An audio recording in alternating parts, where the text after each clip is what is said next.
Alright, so once again आप सभी लोगों का स्वागत है चैप्टर नंबर 2 में। और यहाँ पर हम बात करने वाले हैं कि एस्ट्रोलॉजी चार्ट, कुंडली और राशि लॉर्ड को हम कैसे समझे। अगर आप लोगों ने इसके पहले वाला चैप्टर नहीं पढ़ा है तो आई बटन में ऑलरेडी मैंने चैप्टर 1 की लिंक दे दी है। उसको पढ़ना बहुत ही इंपॉर्टेंट है ताकि आपको कॉन्टेक्स्ट के बारे में पता चले कि वाई हम इस 365 चैप्टर को टेक केयर कर रहे हैं। मैंने चैप्टर 1 में कुछ क्वेश्चन आपको पूछा था या फिर डायरेक्टली इनडायरेक्टली कुछ केस स्टडी के बारे में मैंने बात की थी कि जैसे हमने 5 नंबर के हाउस के ऊपर फोकस किया। 5 नंबर, हर एक हाउस जो है ना, जो सूक्ष्म और स्थूल दोनों चीजों को रिप्रेजेंट करता है। अगर 5 नंबर के हाउस की बात करें तो सूक्ष्म रूप से वो हमारे इंटेलिजेंसी को रिप्रेजेंट करता है और स्थूल रूप से वो हमारे बच्चों को भी रिप्रेजेंट करता है। ठीक है। कौन सा बच्चा सबसे बड़ा, पहले नंबर का बच्चा, ये सब डिटेल्स में हम पढ़ेंगे स्टेप बाय स्टेप। लेकिन अभी समझने के लिए आपको ये समझना है, हाँ, समझने के लिए आपको ये समझना है कि इस 12 हाउसेस की प्लेसमेंट कैसे होती है। जब मैं बोलता हूं कि सेवंथ लॉर्ड 4 नंबर के हाउस में आके बैठा, कि सेवंथ लॉर्ड 5 नंबर के हाउस में आके बैठा, उसका मतलब क्या, कैसे पता चलेगा कि ये पर्टिकुलर हाउस का या फिर राशि का लॉर्ड क्या है। तो सब लोग नोटबुक पेन लेके आराम से बैठिए।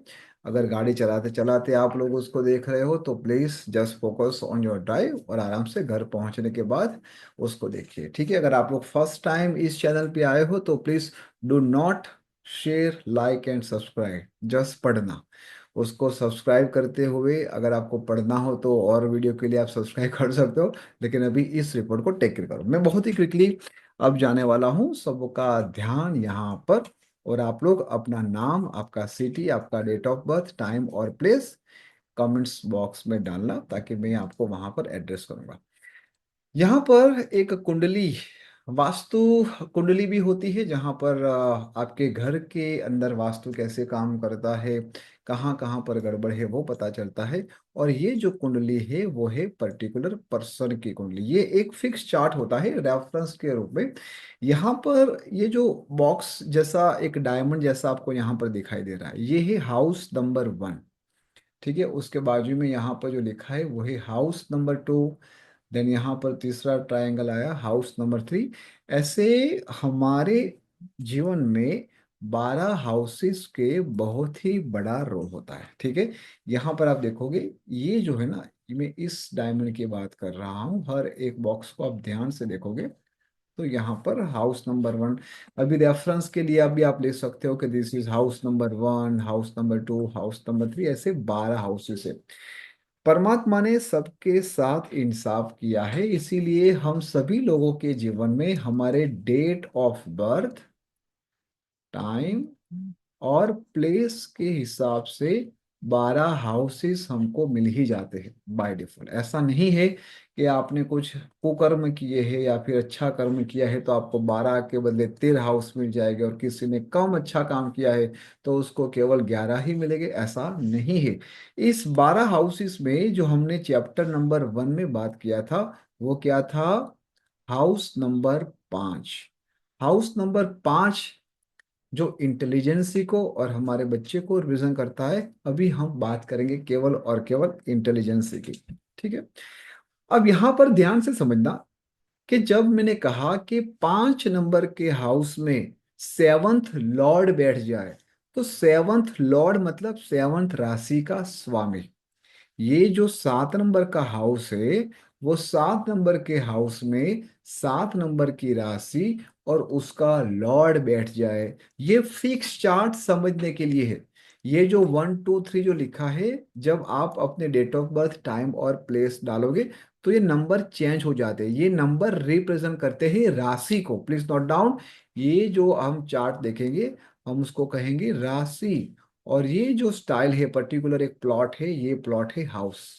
तो उसमें आप कंफ्यूज मत होना। अगर आपके चार्ट में यहाँ पर 1 के बदले अगर मान लो 5 लिखा हो तो आप ऐसा मत समझना कि आपका ये हाउस नंबर 5 है। आपको ये बोलना है कि हाउस नंबर 1 में 5 नंबर की राशि बैठी है। समझ में आ गया? इसको थोड़ा सा रिवाइंड करके समझ जाना। आप उसको प्ले भी कर सकते हो। ये जो नंबर है वो राशि है, और ये जो प्लॉट है, छोटे बड़े जो प्लॉट है, वो क्या है? आपके हाउस है, जो फिक्स है। ये हाउस कभी भी हिलता डुलता नहीं है, वो फिक्स होता है, जैसे आपका प्लॉट है। और उस प्लॉट के अंदर कोई भी मकान मालिक आके बैठ सकता है। तो ये 1 2 3 4 5 जो लिखा है, उसको कहेंगे राशि।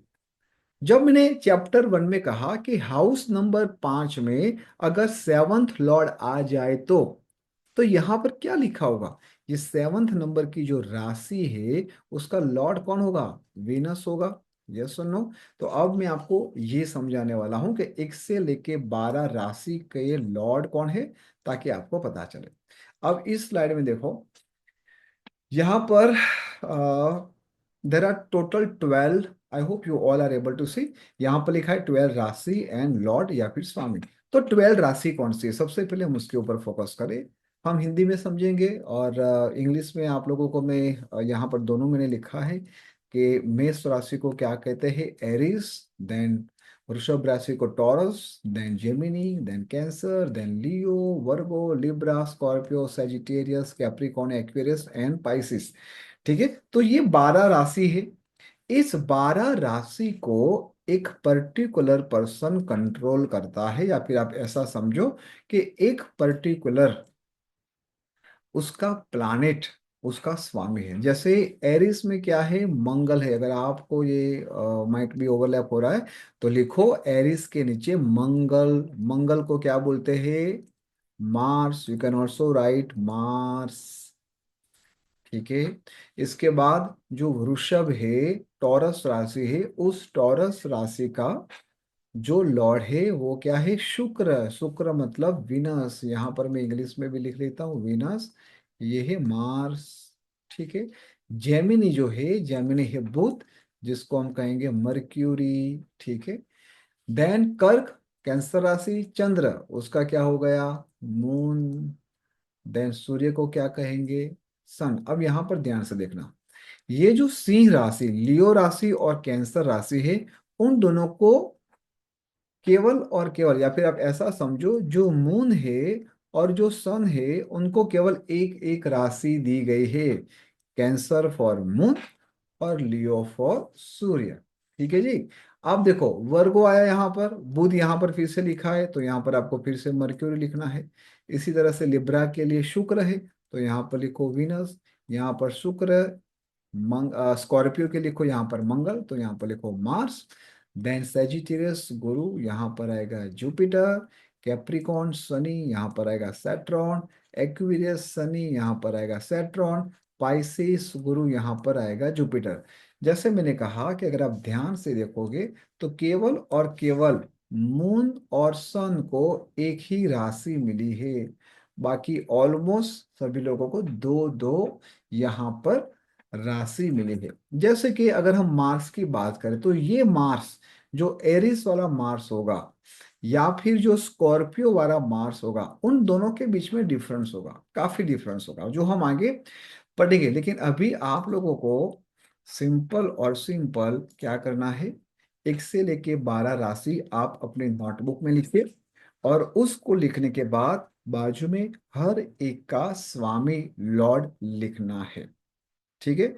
अगर ऐसा हो तो फिर से एक बार मैं यहाँ पर आपको अलग तरीके से लिख के बताना चाहूंगा, ताकि आप लोगों की प्रैक्टिस हो जाए। देखो, एस्ट्रोलॉजी बहुत ही इजी है ऐसे देखे जाए तो। बस उसका थोड़ा मेथड अगर आपको समझ में आ जाएगा, तो बल्ले बल्ले, 100% बल्ले बल्ले। और ये पूरा जो हमारा प्लान है 365 चैप्टर का, इसमें हम यही प्लान करेंगे कि मैक्सिमम लोगों को इस एस्ट्रोलॉजी के ऊपर ज़्यादा भरोसा हो, ज़्यादा लोग सीखे। क्योंकि हम कहते हैं ना कि सारे जहां से अच्छा हिंदुस्तान हमारा। ये क्यों हिंदुस्तान हमारा? क्यों? क्योंकि उसकी धरोहर पूरी संस्कृति से भरी है। हमारे एंशियंट साइंस, हमारे जो आयुर्वेदिक को ले लो, वेद को ले लो, शास्त्रों को ले लो, अनफॉर्चुनेटली हम उसको नहीं पढ़ रहे। फॉरेनर उसको सबसे ज्यादा पढ़ रहे। हमारा योगा, हम नहीं सीख रहे, हम जिम में जा रहे हैं लेकिन वो लोग योगा कर रहे हैं, वहां पर हजारों लाखों करोड़ का इन्वेस्टमेंट करें, लेकिन हम जिम में जाके खुश होते हैं। तो ये हमारी धरोहर है ना, हमारा हिंदुस्तान इसलिए सर्वोत्तम है, था और हमेशा रहने वाला है। एनीवेज, अब देखो मैं आप लोगों के सामने प्रैक्टिस करता हूँ, आप लोग भी मेरी तरह ही प्रैक्टिस कीजिए ताकि वो बहुत ईजी रहे। ठीक है जी, आपके सामने मैंने यहाँ पर 12 राशि लिख दी है।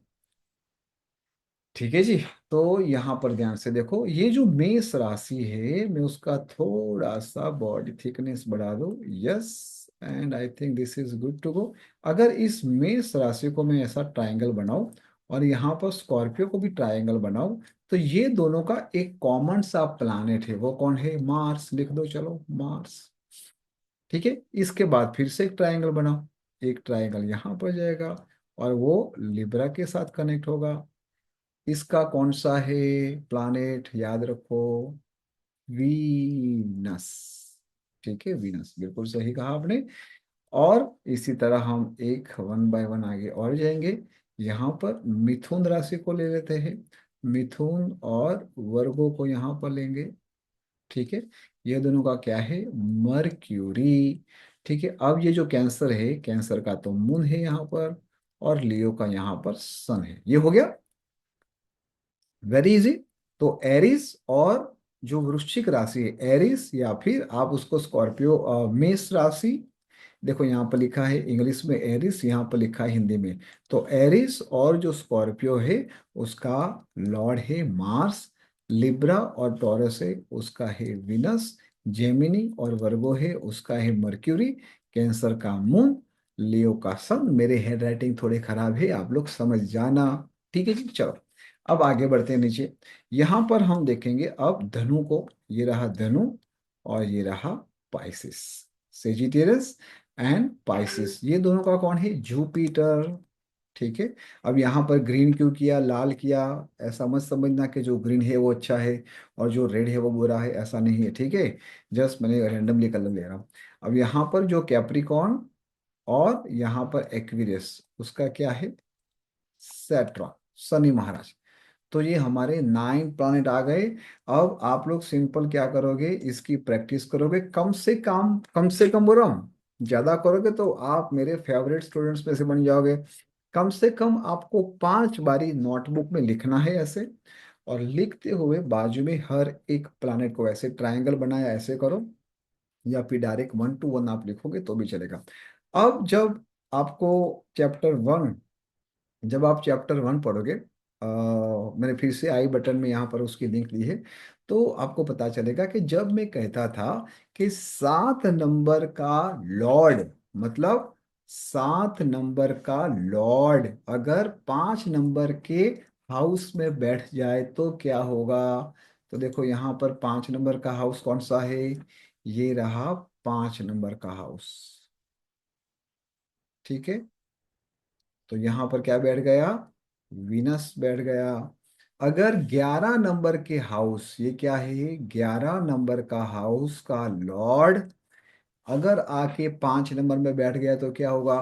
तो ये 11 नंबर का लॉर्ड मतलब 11 नंबर की राशि आपको देख लेनी है यहाँ पर। ठीक है ना, जो उसका स्टैंडर्ड फॉर्म है यहाँ पर जो हमने आगे पढ़ा।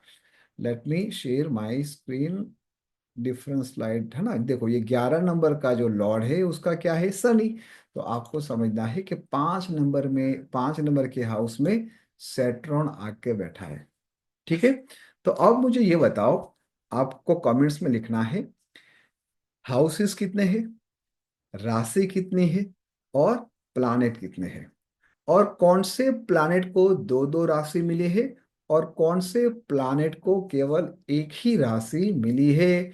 अगले वीडियो में मैं आपको ये बताने वाला हूं कि अपने इंटेलिजेंसी को समझते हुए आप उसको कैसे नेक्स्ट लेवल पे ले जा सकते हो। फॉर एग्जाम्पल, जब आपको पता चलेगा कि आपके 5 नंबर के हाउस में मान लीजिए कि सन आके बैठा है, या फिर मर्क्यूरी आके बैठा है, या फिर विनस आके बैठा है, तो आपको किन लोगों के साथ अपनी कंपनी को बढ़ानी चाहिए ताकि आपकी इंटेलिजेंस ही बढ़े। देखो, जब तक आपकी बुद्धि में क्षमता नहीं होगी, आप कुछ ज्यादा मालामाल नहीं बन पाओगे। वो अलग बात है कि अगर आप गर्भ श्रीमंत ही हो, आपके बाप दादा ने बहुत सारी दौलत कमाई है और आप उसको मैनेज कर रहे हो, वो अलग बात है। लेकिन अगर वहां पर भी बुद्धि नहीं होगी, वहां पर भी इसकी क्षमता नहीं होगी, तो वो पैसा भी आप कहीं ना कहीं वेस्ट करोगे। क्योंकि ऐसा कहा जाता है कि जब भी कोई आत्मा किसी शरीर के अंदर जाती है, तो उसके अंदर बुद्धि और क्षमता, वो दोनों चीज आती है। और वही बुद्धि और क्षमता के हिसाब से उसकी वाणी होती है, और उसकी वाणी के हिसाब से उसकी बुद्धिमत्ता का कैलकुलेशन लगता है। और वही बुद्धिमत्ता के हिसाब से वो या तो ज्ञान का प्रकाश ला सकता है, या फिर अज्ञान रूपी सुख अपने जीवन में लाए। तो आप लोगों को सबसे पहले कहाँ काम करना है?